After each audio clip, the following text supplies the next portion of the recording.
KP's Video News, y'all. It's KP's Video News, y'all. It's KP's Video News, y'all. Right now, on something is cracking. I say Jerome. I say Jerome. I say Jerome's in the house. Watch him out. Getting on the south. Hey, what's up? Jerome's in the house. Watch him out. Look at the silver too. Look at the silver too. Jerome's in the house. Watch him out. Better watch him out. That's right. Jerome's in the house. Jerome's in the house, and I got that grip. I got that grip. I got that grip. I got that grip. Yeah, well, we got to get out there. We got to get out there, and you got to get your vote on. Got to get your vote on before you get your loco. Yeah, that's right. Jerome's in the house. Jerome's in the house. Watch your mouth. Getting in the south. How, hey, they play up from the Himalayas. That's right. The player from the Himalayas. Anyway, I came here today to tell y'all, you only got a few days left. So you got to get out there and vote if you want to get the coat.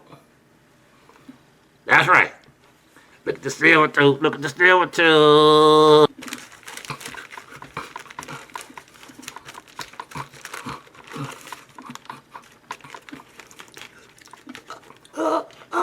Mr. Supervisor, is anthrax really bad? Is anthrax really a bad thing? Got black employees that were called racial slurs and blocked from promotions at Tennessee Power Company.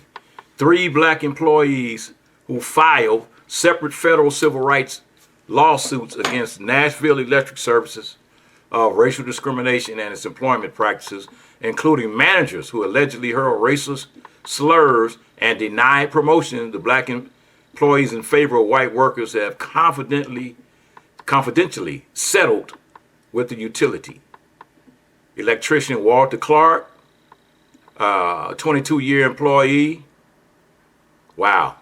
stated that he was describing a racially hostile work environment where black employees were regularly called the N-word, boy, and suffered ongoing harassment and bullying from supervisors and coworkers because of their race. And the complaint recounts an episode in June 2020 when a white foreman allegedly told him, yeah, I'm not going to even repeat that. And so, Clark also regularly heard or was made aware of the racist slurs from coworkers, including, they need slaves to make America great again. Wow, it's crazy. So, and then you had Jimmy Hunt, which described their, revulsion after learning about nooses found at the workplace.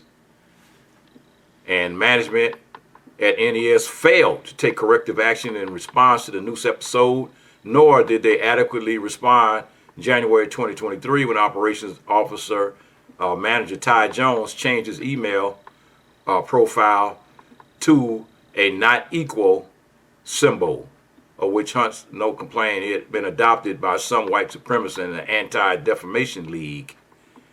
Wow, it's crazy, man. Crazy. So let's see, that was Hunt. And Hunt, he went through a bunch of mess. Clark went through a bunch of mess. And the third plaintiff, Tim Jones, they all alleged that the utility's hiring and promotion process was discriminatory and they were subjected to ongoing racial harassment and a hostile work environment. And that the NES repeatedly failed to take corrective action despite being made aware of the black employees' complaints. And so, the terms of the settlement with NES has not been publicly disclosed, and attorneys for the parties did not immediately respond for requests for comment. And Hunt stated that a protective order prevents him from discussing the settlement. So they gave him an NDA. They gave him a non-disclosure agreement. They got some kind of settlement out of it. I hope it was big enough for them to just go ahead. Plus, they should have gave them their actually able to get their retirement package too. Okay, here we go. Rapper Young Thug in Atlanta, whose legal name is Jeffrey Lamar Williams, has accepted a plea deal, changing his plea to guilty on gang-related charges in Fulton County, Georgia. Williams pleaded guilty in court on Thursday afternoon. This decision to waive these rights and enter a guilty plea because you are in fact guilty. And yes, Williams stated before his attorney interjected on one of the counts, and which was in the, so he pleaded nola contendere on 2 charges, including violation of the RICO Act, which is a plea of no contest or no defense, meaning the defendant neither admits or denies the charges against him, and the terms of the deal are unclear. And he was initially charged in May of 2022 with 1 count each of conspiring to violate the state's Racketeer Influence and Corrupt Organizations Act, the RICO Act, and participating in the criminal street gang activity. Wow, it's crazy. That's some kind of plea deal.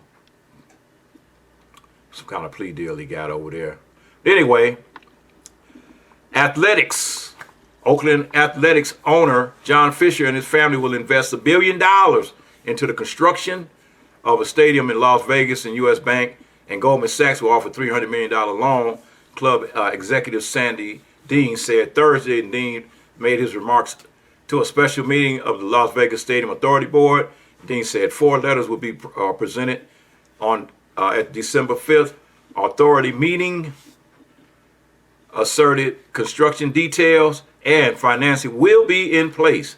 Final approval is expected to be made at that meeting to allow construction of the $1.5 billion, 33,000 seat dome ballpark. So, for the next 3 years, the Oakland A's will be playing in West Sacramento. So anybody in Sacramento, go ahead and check them out. They're going to be doing their thing over there. Yep. Yeah, so I'm telling you, man, it's crazy. Crazy, crazy, crazy.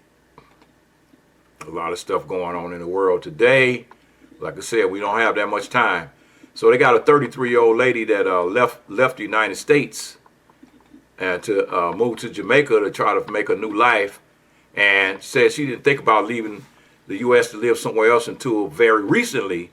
And her father's from Jamaica, so they always felt a connection to the island. But it wasn't until a few years ago she finally visited for the first time, was struck by the joy, felt surrounded by the culture, the food, and so many family members and new friends. This spring, I made the leap and moved with my 2 youngest kids to Negril, Jamaica. Back in the States, I was often ill and had very high blood pressure. Over the last several months, my surprise and delight, following example of vibrant older folks in the community, of stress is lifted and so much healthier. Overall, I feel like I have a better chance of longevity here. Here's the biggest reason I've learned from the senior citizens in the community. They spend much of their time outdoors. One of my neighbors in his 60s can do a backflip and often climbs trees to pick fruit. It's just an example of the vibrant senior citizens in the area. Stay active and walk everywhere. So the next one, eat fresh and unprocessed food. And they know the community is essential. Embrace a slower pace and live a longer life. So yeah, she's over there in Jamaica, man, left the United States, and all the stress and strain and all the bad food and bad air and all that other stuff that she got a chance to get rid of, and her health has increased. Got definitely an increased health benefits. Okay, here we go. Here we go. Congratulations to those Dodgers winning that World Series yesterday against the Yankees. And when the World Series started, it was hard to figure what Freddie Freeman would be able to provide to the Dodgers. He left no doubt about the MVP winner. Freeman broke records by homering in the first 4 games and matched the Fall Classic mark with 12 RBIs to power the Dodgers past the New York Yankees for the 2nd championship in 5 years. That means there was a lot of my teammates on base. Freeman said that after being presented with the World Series MVP award, named in honor of Willie Mays. Rest in peace, Willie Mays. And I'm glad I was able to get hot at the right time. popular slugger, delivered yet again Wednesday night with a 2-run single off Yankees ace Garrett Cole and a fifth-run fifth inning that helped rally LA to clinching the 7-6 victory in the game. Yep. Telling you, man, it was a wonderful game. It was an amazing game. The Dodgers were down. They was down 5-0. Came back, tied it up, and then eventually surpassed the New York Yankees to win. That's right, win the World Series of 2024. Congratulations to the LA Dodgers. Don't forget to get out there and vote. Harris Walls, get out there and vote, folks. You got to get out there. I tell you. It's some real bullshit happening out here today, and they're trying to lie to you, and they're trying to tell you that Donald Trump is good for you. They're lying. They're lying. It's 2024, and he's talking about laws from 1792. They're lying to you if you think he's good for you. They're lying. Take it from me, the V. They're lying. They're lying out the side of their you-know-whats.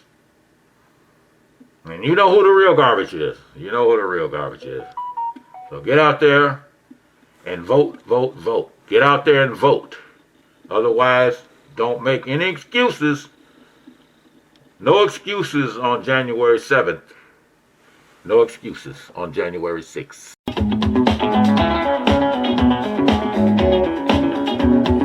KP's Video News, y'all. It's KP's Video News, y'all. It's KP's Video News, y'all.